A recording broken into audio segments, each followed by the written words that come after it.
Had an opportunity to watch, Kevin, It's okay, physical. okay. The defense jump into the rush. Is this more prevalent this year than what we may have seen last year? Because certainly was the case in Halifax and in the game itself.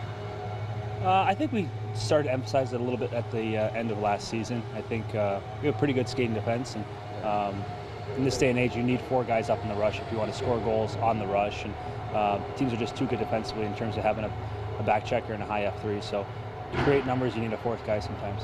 And you've got to pick your spots, don't you, given who's out on the ice? Certainly, you got to know who you're playing against, and you jump up at the wrong time against the wrong players, and it'll cost you. So it's it's always important to know who you're playing against. And sometimes guys that are playing against the 3rd and 4th line maybe have a little more leeway to jump up in the play.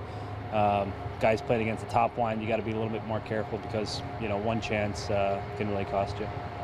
Where do you see your role on this young club, and certainly a blue line that's in transition with possibly a couple new players on it? Where do I see myself? Yeah, in terms of the role Yeah, I mean, I think that'll figure itself out here during camp. I want to have a similar role to last year, but I have to earn that ice time and that responsibility. So if I can be a good penalty killer and a good 5-on-5 player for us, I think that's big, and hopefully continue to play against the top couple lines. Tough off-season for you that began early as you recovered from surgery? It wasn't necessarily tough. I mean, it's always hard missing the end of last year. And getting back in the last game, it's been 6 months or so since I've been in a competitive game, and it's always fun to get back out there and start bumping guys and kind of getting back in that flow. I missed it at the end of last year, and it was obviously a long off-season, but it's fun to be back, and it's nice to be healthy.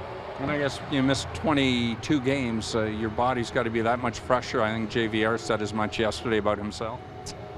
Yeah, I mean, anytime you miss games, mentally it's tough, and you always want to be out there. But physically, sometimes your body can use a little rest. And at this point, I'll take the rest, and we'll go into this season looking for a long run. What did you see from your perspective in Halifax when 16's taking off with the puck, and is the logical choice to make the first pass to him? Yeah, he seems like he's calling for the puck. He wants the puck at all times out there, and I'm happy to give it to him. He's a dynamic player, and he's a player that can kind of change the pace of a game. He's not necessarily going full speed all the time. He can slow it down, speed it up, play a little east-west. So it was fun to get out there with him that first game and kind of see what he's all about. I know he'll continue to grow as a player here.